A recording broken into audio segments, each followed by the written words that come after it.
محترم حضرات، آج کی نماز میں اللہ سبحانہ و تعالیٰ کی توفیق و رحمت سے پہلے تو سورۃ الحج جس کی ابتدا کل ہوئی تھی وہ مکمل ہوئی ہے، اور اس کے بعد سورۃ المومنون ہے، اور سورۃ المومنون کے بعد سورۃ النور کا کچھ حصہ الحمدللہ تلاوت ہوا ہے۔ اللہ سبحانہ و تعالیٰ یہ سننے سنانے کی توفیق جو اللہ نے عطا فرمائی ہے، اپنی مہربانی سے اسے قبول و منظور فرمایا، اور ہمارے لیے اسے بخشش اور مغفرت کا ذریعہ بنا دے۔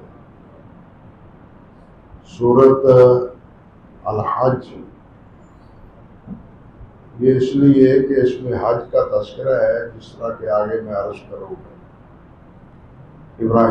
سیدنا ابراہیم علیہ السلام سے اللہ سبحانہ و تعالیٰ نے حج کا جو اعلان کروایا تھا اس کا تذکرہ اسی صورت میں، لیکن اس صورت کی ابتدا اور آغاز اس صورت کا وہ قیامت کے کچھ مراحل سے ہو رہا ہے۔ اللہ سبحانہ و تعالیٰ فرماتے ہیں، یا ایھا الناس اتقوا ربکم، لوگوں اپنے رب سے ڈرو جس نے تمہیں پیدا کیا ہے، پرورش اور پروان چڑھایا ہے۔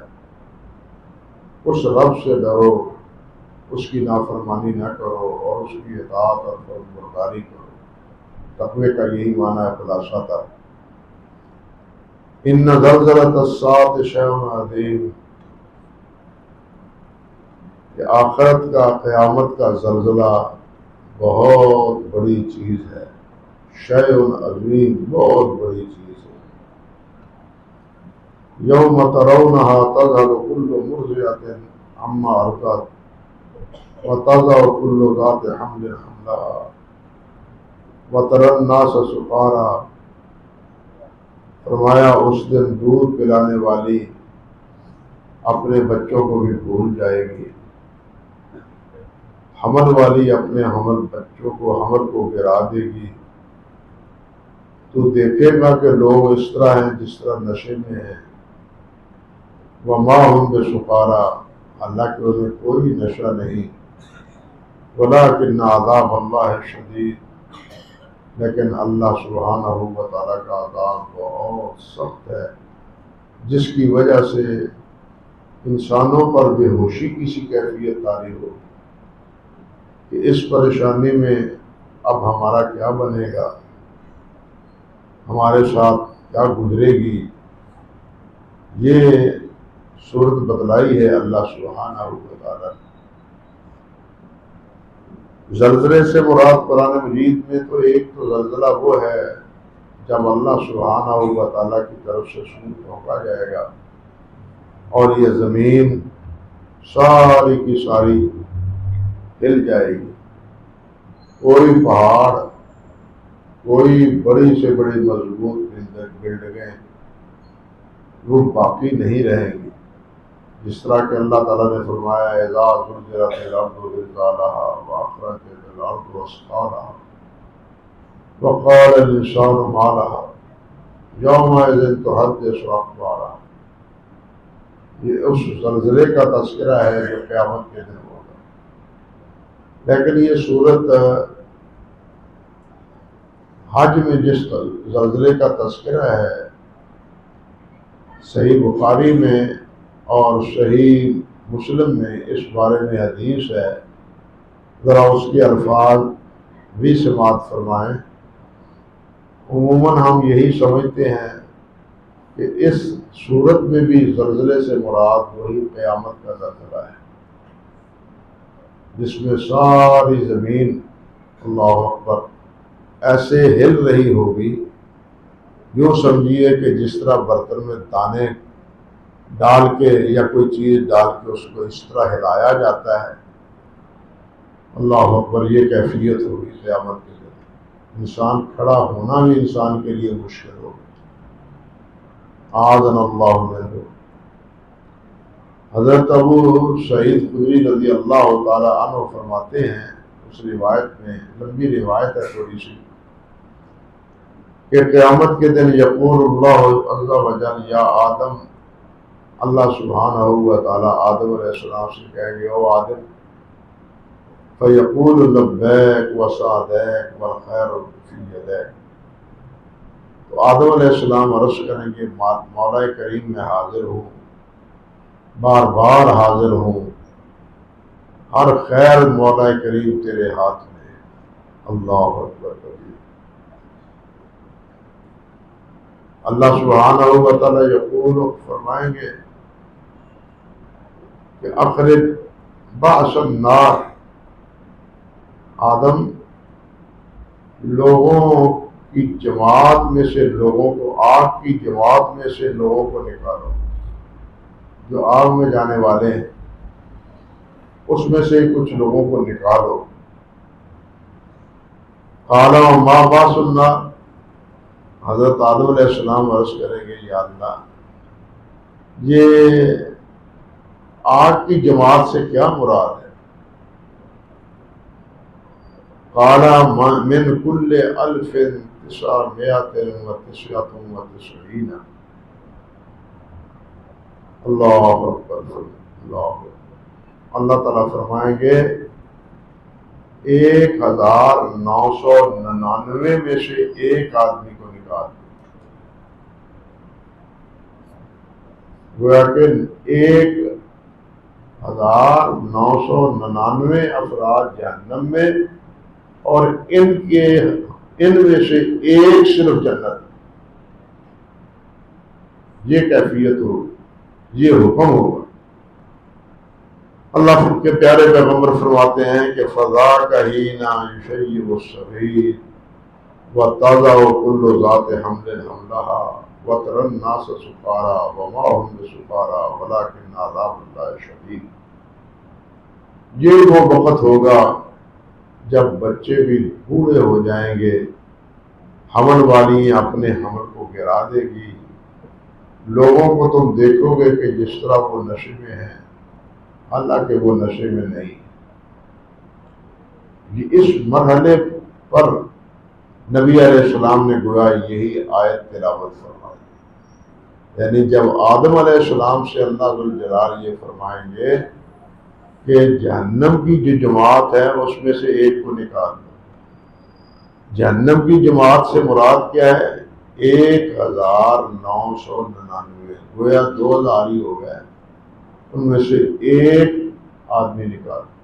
اللہ، صحابہ کرام رضوان اللہ علیہ اجمعین نے جب یہ بات سنی تو فقالوا یا رسول اللہ این ذالک الرجل،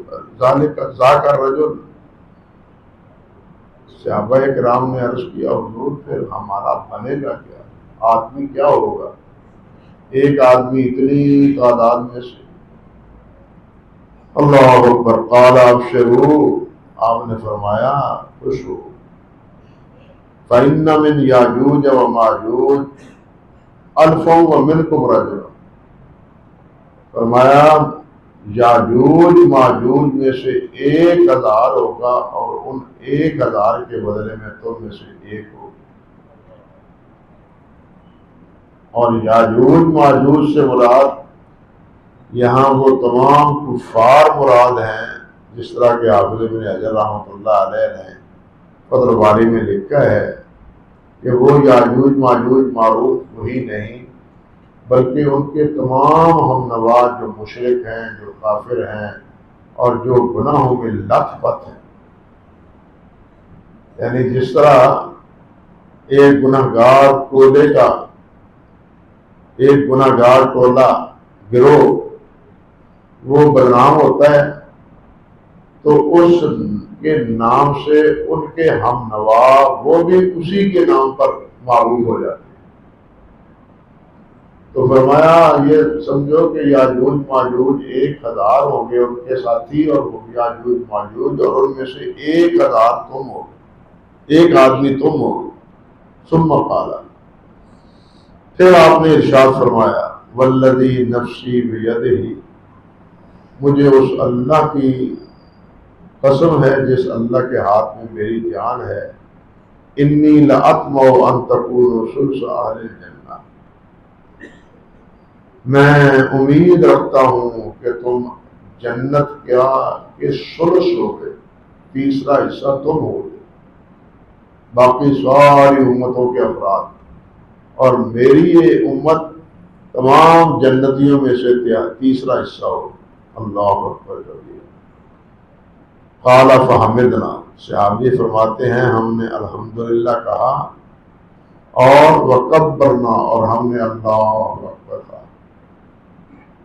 یہ امت جو سب سے آخر میں آئی ہے، اللہ اکبر، اس کو پہلا اعزاز تو یہ ملے گا کہ سب سے پہلے حساب کتاب اس امت کا ہو۔ یہ امت حساب کتاب چکا کے فارغ ہو کے جنت میں چلے جائے گی، پھر دوسری امتوں کا حساب کتاب شروع ہوگا، اور جنت میں آپ نے فرمایا مجھے امید ہے کہ ثلث، تیسرا حصہ جو ہے نا میرے امتوں کا ہو، میری امت کا ہو۔ قال، پھر آپ نے فرمایا، والذی نفسی بیدہ، مجھے اس اللہ کی قسم جس کے ہاتھ میں میری جان ہے، انی لأطمع، میں امید رکھتا ہوں، ان تکونوا شطر اہل الجنہ، کہ تم اہل جنت میں سے نصف ہوگے، آدھے ہوگے، آدھے باقی ساری امتوں کے مسلمان مومن، اور آدھے میری امت کے لوگ ہوں گے جنت۔ ان مثلکم فی الامم کمثل الشعرۃ البیضاء فی جرد الثور الاسود۔ اللہ اکبر، فرمایا کہ تمہاری امتوں میں سے مثال اس طرح ہوگی یا اس طرح ہے کمثل الشعرۃ البیضاء، جس طرح کہ ایک سفید بال ہے، فی جرد الثور الاسود، سیاہ رنگ کے بیل کے اوپر ایک بال۔ کیا مطلب کہ سیاہ رنگ کا بیل ہے اور اس میں ایک بال ہے، تو یہ سیاہ رنگ کا جو بال ہے، باقی بال ہیں، یہ سارے کافر ہیں، یعنی کافر زیادہ ہیں، ایک بال ان میں سے ہے جو سفید ہے، تو ان سارے سیاہوں میں سے ایک ہے جو جنت کا مستحق۔ اللہ اکبر کبیرہ۔ فرمایا، او کرمت فی ذراع الحمار، یا یوں سمجھو کہ جس طرح حمار کی ٹانگ کے اگلے حصے میں، بازو میں، وہ چھوٹا سا داغ ہوتا ہے، کیا دیکھا ہوگا آپ نے بھی، گدھے کو اگر دیکھا ہے تو، فرمایا جس طرح وہ چھوٹا سا داغ ہوتا ہے، پورا باقی گدھے کا گدھا ہے، باقی تو سارا گدھے کا گدھا ہے، لیکن وہ چھوٹا سا بال ہے، میری امت کی مثال اس حمار کے وجود میں اس چھوٹے سے داغ کی سی۔ لیکن اس کے باوجود بھی، یعنی یہ بتلانا مقصود ہے نبی علیہ السلام کا، کہ زیادہ کفار اور زیادہ نافرمان مشرک، اللہ اکبر کبیرہ، وہ جہنم میں ہوں گے، اور مسلمان میری امت کے جو ہیں وہ آدھے جنت کے افراد ہوں گے۔ حدیث قرآن مجید میں سورۃ قاف میں آتا ہے کہ اللہ ذو جلال والاکرام جہنم سے بولیں گے، فرمائیں گے، حل امتلأت وتقول هل من مزید، اللہ فرمائیں گے بھر گئی ہو، بھر گئی ہو، یا کوئی اور بھی چاہیے؟ تو وہ کہے گی حل من مزید، کیا اور بھی ہیں، اور بھی ہیں نافرمان، اور بھی ہیں کفار اور مشرکین، ہے کو ان کو مل گئی۔ جہنم کی یہ کیفیت ہو، اللہ اکبر۔ لیکن جنت جہنم سے بھی وسیع۔ پہلی بات تو یہ سمجھے کہ جنت کے 8 دروازے ہیں جس طرح حدیث شریف میں آتا ہے، اور جہنم کے 7 دروازے. جنت کے 8 دروازے ہیں اور جہنم کے 7 دروازے. یہ جنت کے 8 دروازے ہونا ہی جنت کی وسعت کی دلیل ہے. ایک بات. دوسری بات یہ کہ نبی علیہ السلام نے ارشاد فرمایا جب سارے آدمی جنت میں چلے جائیں گے تو جنت پھر بھی نہیں بھرے گی. جنت نہیں بھرے گی. اللہ سبحانہ و تعالیٰ ایک نئی مخلوق پیدا کرے، نئی انسان پیدا کرے، اور وہ نئے انسان ان کو اللہ سبحانہ و تعالیٰ اپنی مہربانی سے اور اپنے فضل سے جنت کو بھرنے کے لیے جنت میں داخل کر دیں.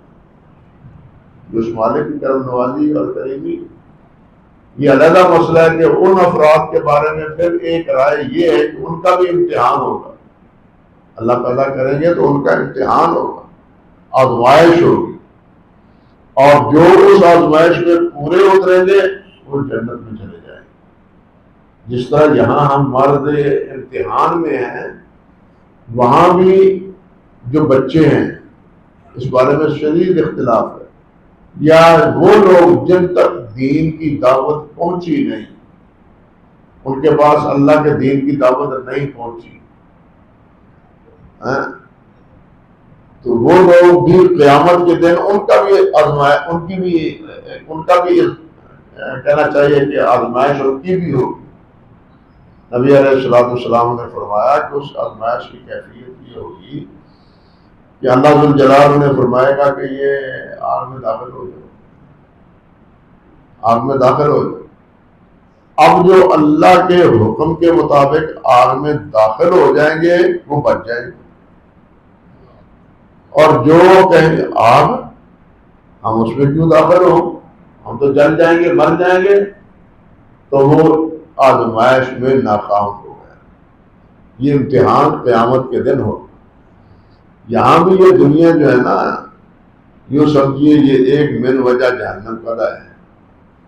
نافرمانیوں کے اعتبار سے، حکم حدودیوں کے اعتبار سے، اللہ اور اللہ کے رسول کی مخالفتوں کے لحاظ سے یہاں یہ بھی ایک جہنم قضا ہے. اس جہنم قضا سے ہم بچیں گے اور اللہ اور اللہ کے رسول کے اطاعت گزار بن کے زندگی گزاریں گے تو اللہ ذو الجلال جنت عطا فرمائے. اللہ سبحانہ و تعالی ہمیں ان خوش نصیبوں میں کرے جن کو حدیث میں آتا ہے نبی علیہ السلام نے فرمایا 70,000 افراد میری امت کے بغیر حساب کے جنت میں جائیں. اور پھر ایک روایت میں یہ بھی ہے کہ ہر ایک کے ساتھ مزید 70,000. اللہ اکبر کبیرہ، اللہ اکبر کبیرہ. اللہ کی رحمت بہت وسیع ہے. جس طرح اللہ کی رحمت بہت وسیع ہے اسی طرح اللہ کی جنت بھی بہت وسیع ہے. اللہ کی رحمت وسیع ہے نا، تو اللہ کی جنت محل رحمت ہے. حافظ ابن تیمیہ رحمۃ اللہ علیہ نے ایک جگہ لکھا ہے کہ بعض صوفی حضرات اور آج کل بھی کچھ لوگ اس قسم کی گونگیاں مارتے ہیں. وہ جی عبادت تو کرنی چاہیے اللہ کی رضا کے لیے، جنت کے حصول کے لیے اگر تم عبادت کرو گے تو یہ عبادت تو پھر کیا ہوگا، مخلوق کو طلب کرنے کے لیے گویا تم نے عبادت کی، اور اللہ کی عبادت کرو اللہ کو پانے کے لیے. جس طرح کہتے ہیں نا میں اللہ تجھ سے مانگوں تجھی کو کہ سب کچھ مل جائے، میں تجھ سے مانگوں تجھی کو کہ سب کچھ مل جائے، 100 سوالوں سے میرا ایک سوال اچھا ہے. یہی ایک سوال. تو وہ کہتے ہیں کہ جناب اللہ اکبر کبیرہ، جنت طلب نہ کرو، اللہ کی محبت طلب کرو، اللہ کی رضا طلب کرو، اللہ کے واسطے عبادت کرو، اللہ کے قرب کے لیے عبادت کرو. شیخ الاسلام فرماتے ہیں یہ دراصل جاہل صوفیوں کی باتیں ہیں. جو علم سے شناور نہیں، علم سے آشنا نہیں ہے، یہ ان صوفیوں کی باتیں ہیں۔ کیوں کہتے ہیں؟ اس لیے کہ ان بیچاروں کو پتہ ہی نہیں ہے کہ جنت تو محل رحمت ہے اور اللہ کی رحمت کا مظہر ہے۔ جنت اللہ کی رحمت کا کیا ہے؟ مظہر ہے۔ اور جنت ہی محل دیدار محبوب ہے۔ بات سمجھے کچھ؟ جنت ہی محل دیدار محبوب ہے۔ اللہ اکبر کبیرہ۔ ایک اللہ والے کی بات بڑی عجیب ہے، وہ کہتے ہیں ما طابت الدنیا الا بذکر وما طابت الآخرہ الا بعفو وما طابت الجنت الا برؤیت۔ اللہ کہتے ہیں کہ دنیا کی میں کوئی خوشی نہیں، کوئی اچھی بات نہیں اگر اللہ کا ذکر نہ ہو۔ اللہ کا اگر ذکر نہ ہو، اللہ کی یاد نہ ہو تو یہ دنیا بیکار ہے، اس میں جینے کا کوئی فائدہ نہیں۔ ہم اس میں جیتے ہیں تو اس لیے کہ ہمیں اللہ ذکر کی توفیق عطا فرماتے ہیں۔ جو ساتھ فرماتے ہیں وما طابت الآخرہ الا بعفو، اور آخرت میں بھی کوئی خوشی نہیں اگر اللہ ذوالجلال معاف نہ کرے۔ اللہ سے معافی مانگیں گے تو بات بنے گی، اللہ معاف کریں گے تو بات بنے گی۔ اپنے اعمال سے ہم نتیجے پر نہیں پہنچے، اپنے اعمال کے ذریعے نہیں، اللہ کی صفت عفو کی وجہ سے۔ وما طابت الجنہ الا برؤیت، اور جنت کی بھی کیا خوشی ہے اگر جنت میں محبوب کا دیدار ہی نہ ہو۔ وما طابت الجنہ الا برؤیت۔ فرماتے ہیں شیخ الاسلام رحمۃ اللہ علیہ کہ یہ باتیں، یہ بڑے صوفیوں کی یہ دین سے دوری اور دین سے بے خبری کا نتیجہ ہے۔ یہ نیک لوگ ضرور ہیں لیکن دین سے بے خبر ہیں۔ اور سید العابدین، سید الذاکرین، سید الحامدین وہ تو ہیں حضرت محمد رسول اللہ صلی اللہ علیہ وسلم، اور انہوں نے اللہ سبحانہ و تعالیٰ سے مانگا ہے اللہم انی اسألک جنت الفردوس۔ اور آپ نے نبی صحابہ کرام کو جن کو جنت کی بشارتیں دی ہیں ان سے فرمایا ہے اذا سألتم اللہ فاسألوا الجنت الفردوس، جب اللہ سے سوال کرو تو جنت الفردوس کا سوال کرو۔ جب اللہ سبحانہ و تعالیٰ نے، اللہ جلال کے پیارے پیغمبر نے جنت طلب کی ہے اور جنت طلب کرنے کا صحابہ کرام کو دعا کرنے کا حکم دیا ہے، تو پھر یہ صوفی کیا ہوئے جو کہتے ہیں کہ جی عبادت جنت کے لیے نہیں کرنی چاہیے، اور جنت تو اصل میں محبوب کے دیدار کا محل ہے۔ اگر وہی نہیں ہے تو پھر جنت کا بھی وہ کہتے ہیں ما طابت الآخرہ الا بجنت، ما طابت الجنہ الا برؤیت، اللہ کی رؤیت کے بغیر، اور نہ بھی اللہ ذوالجلال کا دیدار اہل جنت کو یہاں کوئی نہیں دیکھ سکتا۔ اللہ موسیٰ علیہ السلام نے ذرا تھوڑی سی جسارت کی تھی تو قرآن مجید میں کیا ہے؟ اللہ ذوالجلال نے فرمایا کہ میں ایک تجلی اپنے نور کی پھینکتا ہوں پہاڑ پر، اگر تم برداشت کر لو تو پھر دیکھیں گے کہ تو دیکھ سکتا ہے یا نہیں دیکھتا۔ لیکن ہوا یہ کہ جب اللہ سبحانہ و تعالیٰ نے عرش کے اوپر سے اپنے نور کی ایک کرن بھیجی تو پہاڑ جل گیا اور موسیٰ علیہ السلام بے ہوش ہو کے گر گئے، وہ تاب نہ لا سکے اللہ ذوالجلال کی۔ کیوں؟ یہ آنکھ ناقص، یہ آنکھ فانی ہے۔ بات سمجھے، یہ آنکھ کیا ہے؟ فانی ہے، لیکن جنت میں جو آنکھ ہوگی وہ غیر فانی ہوگی۔ وہاں اللہ ذوالجلال کا دیدار، وہاں یہ نور ضائع کیوں نہیں کرے گا لوگوں کی آنکھوں کو، اور آنکھوں کو جلا کے وسم کیوں نہیں کرے گا؟ اس لیے کہ اس وقت اللہ سبحانہ و تعالیٰ ان آنکھوں کو بھی ایسی فَبَصَرُكَ الْيَوْمَ حَدِيدٌ، اللہ جس فرماتے ہیں فَبَصَرُكَ الْيَوْمَ حَدِيدٌ، آج کے دن تو ہماری نگاہ لوہے کی بن، جس طرح نا لوہے ورگا سب، اسی طرح یہ آنکھ قیامت کے دن جو ہے نا وہ مضبوط ہوگی اور محفوظ ہوگی، مضبوط بھی ہوگی اور محفوظ بھی ہوگی. اس لیے اللہ ذوالجلال والاکرام کا دیدار ہو سکے گا. اللہ اکبر. دنیا میں نہیں، لیکن ایک بات یہاں یہ ضرور ذہن میں رہنی چاہیے کہ نبی علیہ السلام نے ارشاد فرمایا، یہ معراج کا پہلے واقعہ گزرا ہے نا سورۃ بنی اسرائیل میں. صحابہ کرام رضوان اللہ علیہ مجمعین نے نبی علیہ السلام سے پوچھا کہ آپ نے اللہ ذوالجلال کو دیکھا؟ آپ نے فرمایا نور انا ارا، میں جب اوپر گیا ہوں تو نور ہی نور کا حالہ تھا، میں کیا دیکھتا ہوں. نور ایسا روشن تھا کہ اس کے آگے نگاہ جانے کی کا تصور ہی نہیں تھا.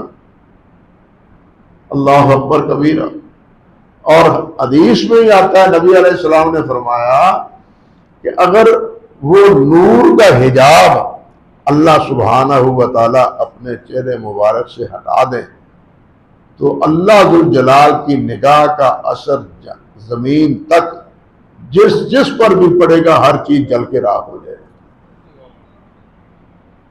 کسی کتاب میں نہیں، کسی میں اتنی ہمت ہی نہیں ہے کہ وہ اللہ سبحانہ و تعالیٰ کی اس نور رویت کو برداشت کر سکے دنیا میں. اللہ اکبر کبیر. او بھائی ایک بات کہہ دوں، آئی ہے تو وہ بھی سن لیں. یہ تو اللہ ذوالجلال والاکرام کے نور کی بات ہے. اللہ نے اپنے کلام کے بارے میں فرمایا کہ اگر میں یہ کلام پہاڑوں پر نازل ہوتا جو پہاڑ ذرہ ذرہ ہو جاتا. وہ تو اللہ ذوالجلال کے دیدار کی بات، اللہ کی رویت کی بات، اللہ کی رویت کی بات. اللہ کے کلام کا اثر اتنا ہے. کلام کا اثر ہی تھا کہ نبی علیہ السلام بسا اوقات ایسا محسوس کرتے تھے کہ شاید میری ران ٹوٹ جائے. اونٹنی پر بیٹھے ہوئے ہوتے تھے، اونٹنی بیٹھ جاتی تھی، کھڑی نہیں رہ سکتی تھی. اور سردیوں کے دنوں میں جب وہی آتی تھی تو نبی علیہ السلام پسینے سے شرابور ہو جاتے تھے، اتنا دباؤ ہوتا تھا. یہ ہے کلام الہی کا تاثر جس کو ہم معمولی سمجھتے ہیں. یہ کلام الہی کا تاثر یہ ہے. اللہ نے فرمایا یہ تو کلام ہے کہ جائے کہ اللہ سبحانہ و تعالیٰ کی رویت کسی کو حاصل ہو. اور جب جنت میں رویت اور کلام دونوں حاصل ہوگی، بلکہ حافظ ابن قیم رحمۃ اللہ علیہ نے ذکر کیا ہے ایک جگہ پر کہ اللہ سبحانہ و تعالیٰ اہل جنت کو یہ قرآن بھی سنائیں گے. کیا موقع ہوگا جب اللہ ذوالجلال والاکرام یہ قرآن اہل جنت کو سنائیں گے. آج تو ہم قاریوں سے سنتے ہیں نا، اللہ ہمارے نصیب میں وہ کرے. تو خیر بات ادھر ادھر چلے گئی.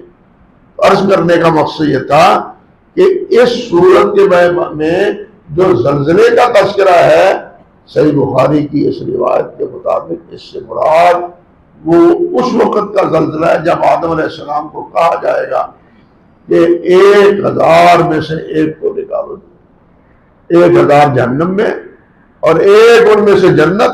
اس وقت لوگ کہیں گے ہائے ہم کسے بچیں گے، ہمارا کیا بنے گا. سراسیمگی کی یہ کیفیت ہوگی اور انسان ایسا ہو جائے گا جیسے نشے کی حالت میں ہوتا ہے. اور اگر اس وقت حمل والی یہ ہوگی تو ان کے حمل گر جائیں گے. بچے والے ہوں گے تو وہ بچے والے ہی اپنے بچوں کو بھول جائیں گے. سورت آبا سوا تولا میں ہے نا، اللہ سبحانہ و تعالیٰ نے فرمایا کہ بچے جو ہے نا اس کو بھول جائیں گے. نہ باپ بیٹے کی طرف، نہ بیوی کی خاوند بیوی کی طرف، نہ باپ اولاد کی طرف، کسی طرف التفات نہیں کرے گا. اس کو صرف اپنی پڑی ہوگی، اور اپنی پڑی ہوئے گی.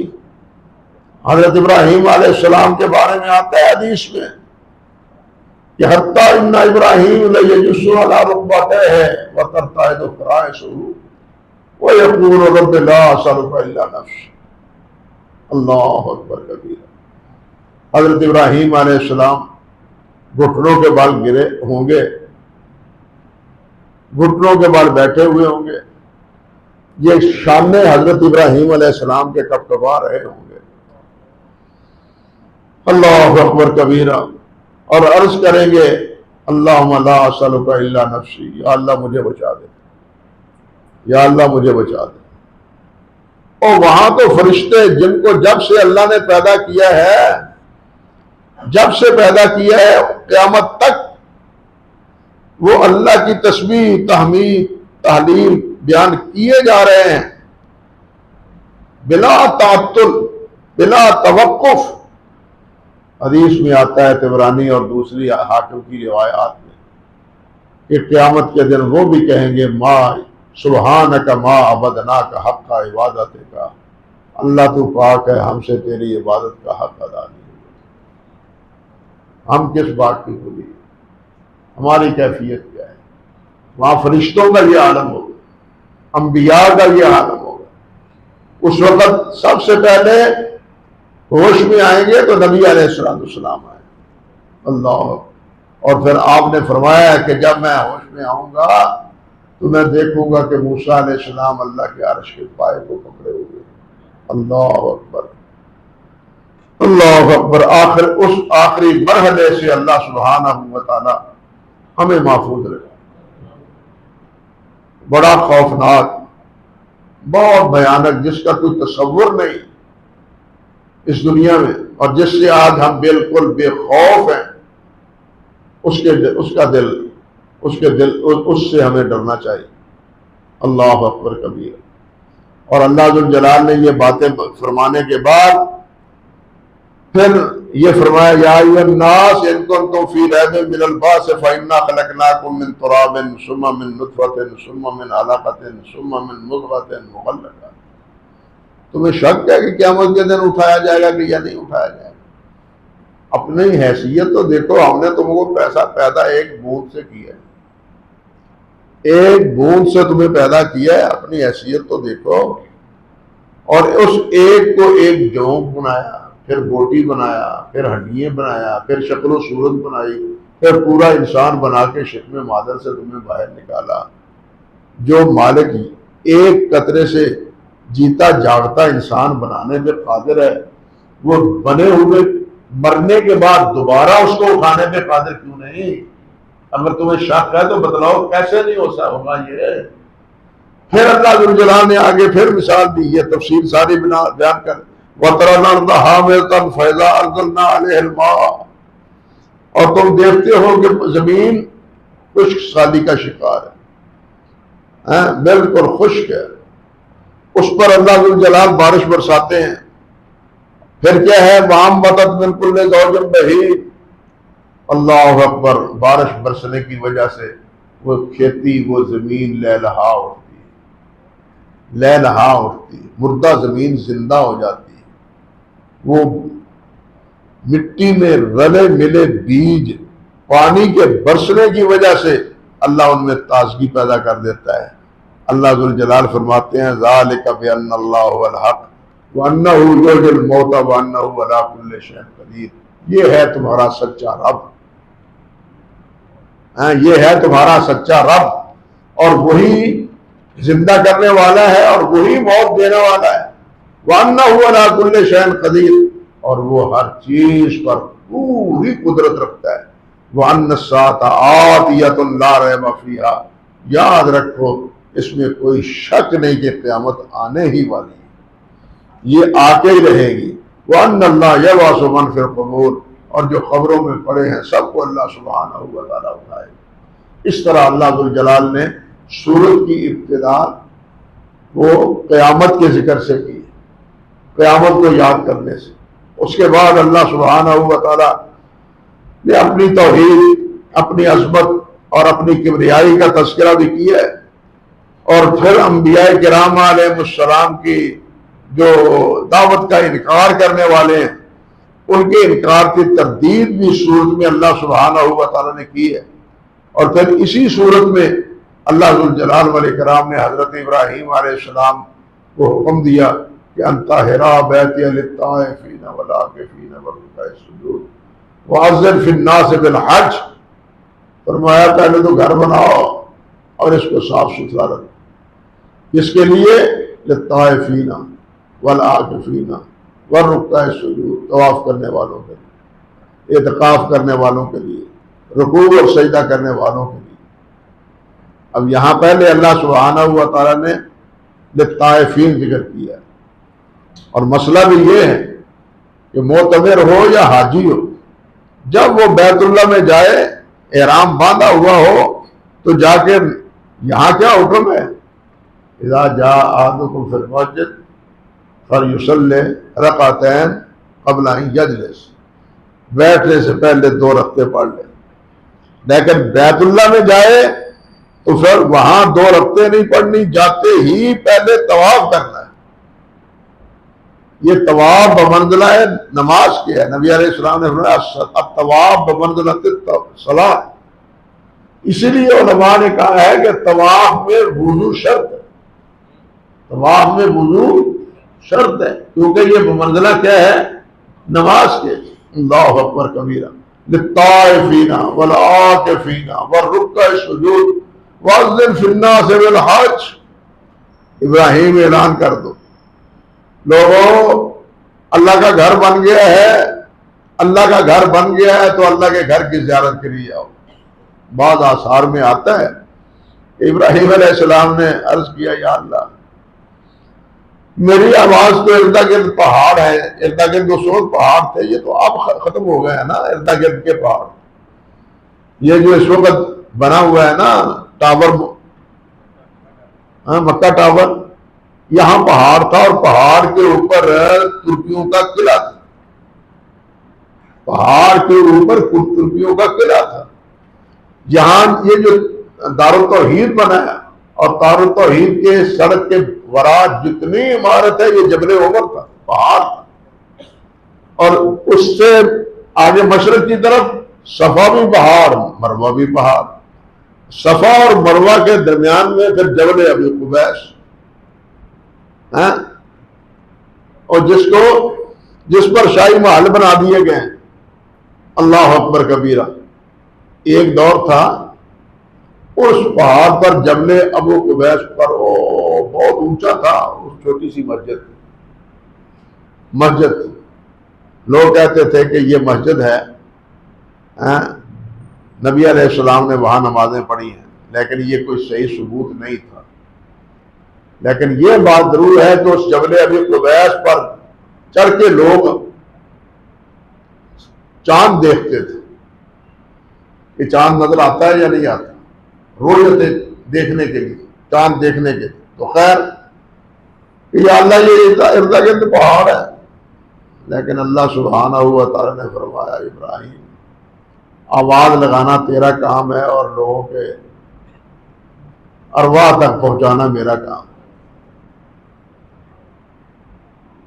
پھر پہنچائی آواز اللہ نے، اور اللہ ذوالجلال نے فرمایا کہ اذان دو، آواز دو، یا تو کا رجالا وعلی کل ضامر،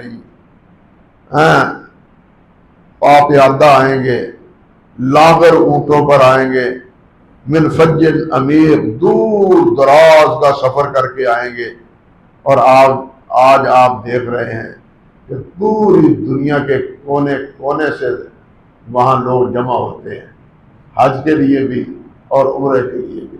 گویا جو آذان دی تھی ابراہیم علیہ السلام نے، اس کو پورا ہوتا ہوا ساری دنیا دیکھ رہی ہے۔ یہ اللہ کے پاک کلام کی سچائی اپنے آنکھوں سے ہر انسان دیکھ لیتا ہے، اور پھر اسی ضمن میں اللہ ذوالجلال نے چونکہ حج کے موقع پر قربانی کا بھی مسئلہ ہے، مناسک کا بھی مسئلہ ہے، حج کی قربانی کا بھی ذکر کیا ہے، اور قربانیوں کا ذکر کرنے کے ساتھ ساتھ یہ بھی کہا ہے کہ یہ قربانیاں صرف اس امت کے لیے نہیں ہیں، لِكُلِّ أُمَّةٍ جَعَلْنَا مَنْسَكًا، ہر امت کے لیے ہم نے قربانیاں رکھی، ہر امت قربانی کرتی، اس امت کو بھی قربانی کرنے کا حکم ہے۔ یہ حج پر ہی قربانی نہیں، بلکہ نبی علیہ السلام 10 سال تک مدینہ طیبہ رہے، تو 10 سال مدینہ طیبہ میں آپ نے قربانی کی ہیں۔ بلکہ صحیح ابن خزیمہ کی روایت ہے کہ ایک بار یہ عید الاضحیٰ سفر میں آئی تو سفر میں بھی نبی علیہ السلام نے قربانی، سمجھے بات؟ تو فرمایا کہ یہ قربانی ہے، اور پھر قربانی ہے کی اصل قرآن میں بتلا دی کہ اس سے مراد اللہ ذوالجلال کو گوشت دے، اللہ کو کھانے پینے سے بے نیاز ہے۔ لن ینال اللہ لحومها ولا دماؤها ولکن ینالہ التقوی منکم، اللہ کو نہ گوشتوں اور قربانیوں کو چاہیے نہ خون چاہیے، اللہ کو تو یہ دیکھنا ہے کہ تم میرے اطاعت گزار کتنے ہو، میرے فرمانبردار کتنے ہیں۔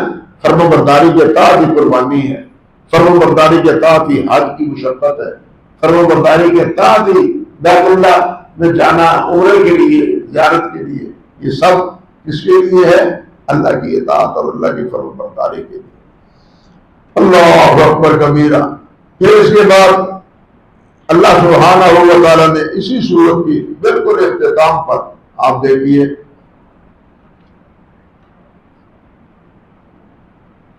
اللہ اکبر کبیرہ، اللہ اکبر کبیرہ۔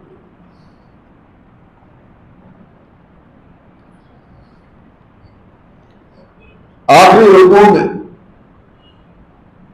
فرمایا، پہلے تو فرمایا یا وَيَعْبُدُونَ مِن دُونِ اللَّهِ مَا لَمْ يُنَزِّلْ بِهِ سُلْطَانًا وَمَا لَيْسَ لَهُم بِهِ عِلْمٌ وَمَا لِلظَّالِمِينَ مِنْ أَنصَارٍ۔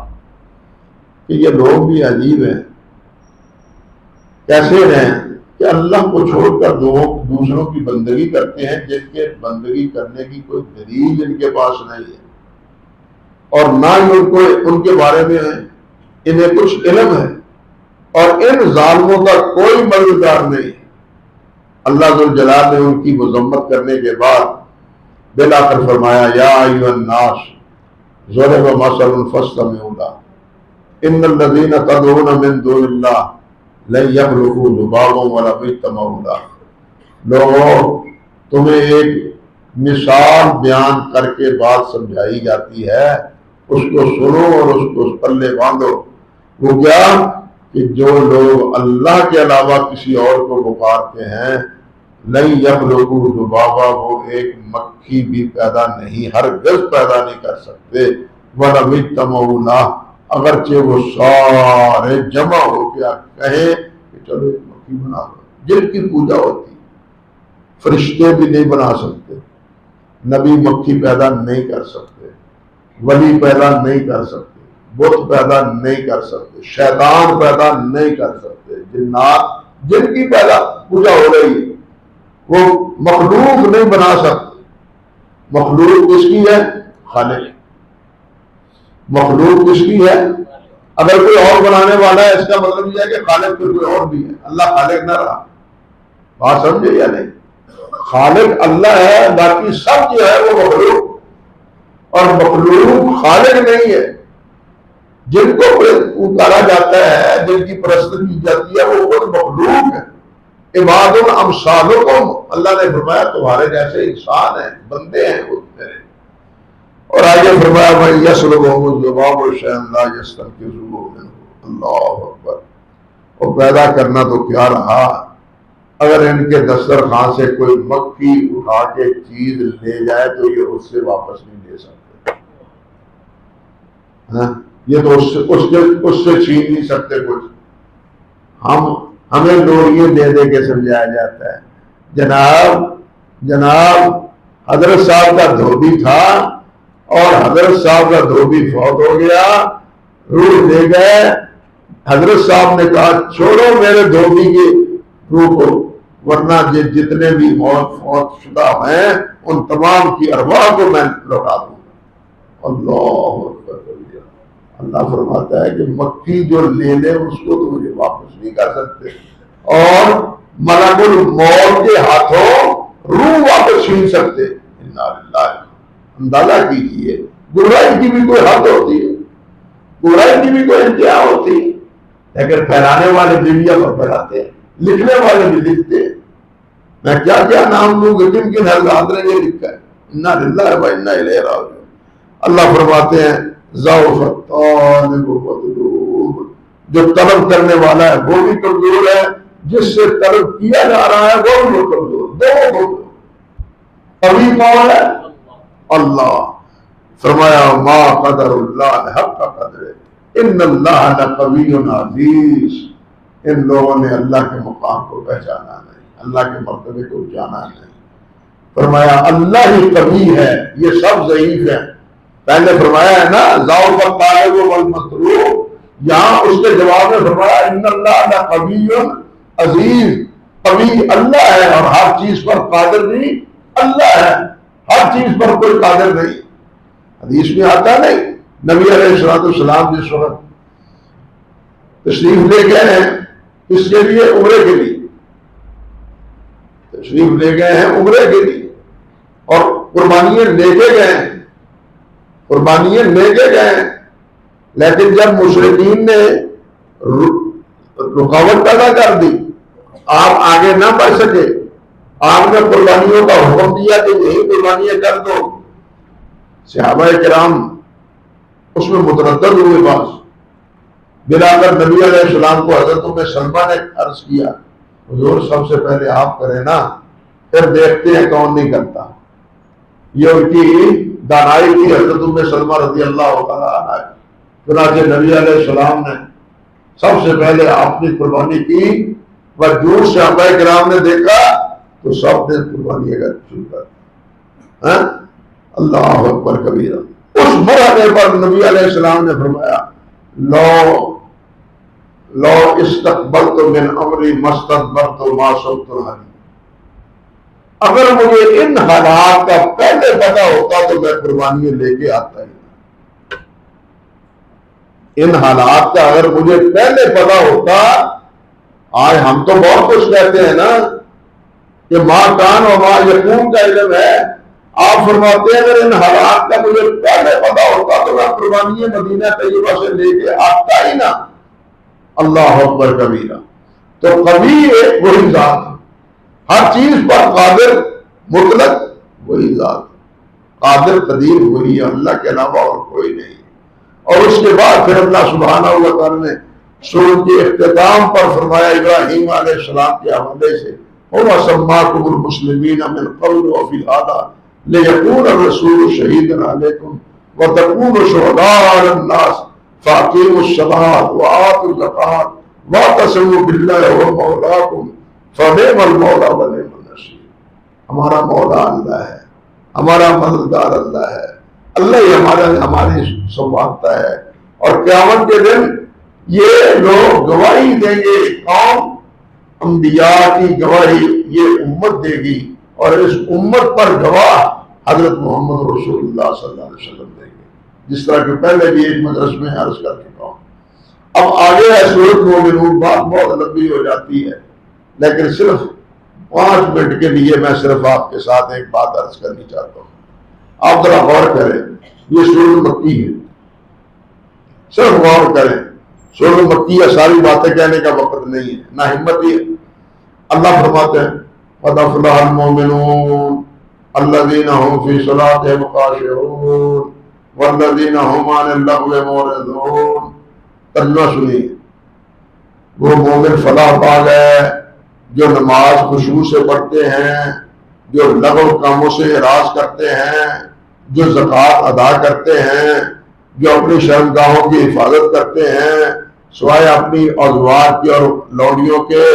فرمایا پھر وہ لوگ جو اپنی امانتوں کی حفاظت کرتے ہیں، وہ لوگ جو عہد و پیمان اس کو پورا کرتے ہیں، اور وہ لوگ جو نمازوں کی پوری 5 نمازوں کی حفاظت کرتے ہیں، اولئک هم الوارثون، یہی جنت کے وارث۔ اور طلب مسئلہ یہ ہے کہ مکہ میں یہ صورت کیا ہے؟ مکی۔ صحابہ کرام کو بتلایا کیا جا رہا ہے قد افلح المؤمنون، تم فلاح پا گئے، ان اوصاف کے حاملین فلاح پا گئے۔ اگر آج کا کوئی منچلا ہوتا، مسخرہ ہوتا تو کہتا کیا فلاح پا گئے، کھانے کو ملتا نہیں، کھانے کو ملتا کچھ نہیں، مارے شب و روز ہم کھا رہے ہیں، فلاح کیسی؟ کچھ غور کیا؟ آج کا منچلا ہوتا نا کوئی سر پھرا تو وہ کہتا ہے جی فلاں کیسی، ہم تو مارے کھا رہے ہیں، رات دن کفار کے ہاتھوں پٹ رہے ہیں، کھانے کو ہمیں میسر نہیں ہے، کھجوروں پر ہم گزارا کر رہے ہیں، حتیٰ کہ ہم بھوک کو ختم کرنے کے لیے سڑے خشک چمڑوں کو جلا کے راکھ بنا کے پھانک دیتے ہیں اور پانی پیتے ہیں۔ ہمارا حال تو یہ ہے، تو یہ کیا سنایا جا رہا ہے؟ قد افلح المؤمنون، مومن فلاح پا گئے۔ کیسے فلاح پا گئے؟ یہ چیز بتلاتی ہے حالات سازگار ہوں، حالات ناساز ہو، جو بھی ہو، فلاح ان باتوں میں ہے جن باتوں کا اللہ نے ان آیات میں ذکر کیا ہے۔ بات سمجھے؟ فلاح مال و دولت کی فراوانی میں نہیں ہے، فلاح اچھی بلڈنگوں میں نہیں ہے، فلاح اچھی خوراک کھانے میں نہیں ہے، فلاح اللہ کے احکام جو ان آیات میں ہے ان کی تابعداری ہے۔ یہ ہے باور کروایا اور یہ ہے ہمیں یقین دلایا۔ کاش کہ ہمیں بھی یہ یقین آ جائے۔ صحابہ کرام کو تو یہ یقین تھا، واقعات وہ بھوکے رہتے ہوئے بھی کہتے تھے کہ فلاح انشاءاللہ ہمارا مقدر ہے، لیکن ہمیں کیونکہ ہم ان آیات سے بے خبر ہیں اس لیے ہمیں فلاح کی نہ احساس ہے اور نہ ہی اس کی ہم کوشش کرتے ہیں۔ آگے بہت سی باتیں ہیں اسی صورت میں، لیکن اسی پر اکتفا کرتا ہوں۔ اللہ سبحانہ و تعالی ہمیں دنیا اور آخرت میں کامیابیوں سے نوازے، اور جو اس وقت ملک پر اور عالم اسلام پر پریشانی آئی ہوئی ہے، اللہ سبحانہ و تعالی اس پریشانی سے ہمیں محفوظ رکھے اور بچا لے۔ اقول قولی ھذا استغفر اللہ لی ولکم ولسائر المسلمین۔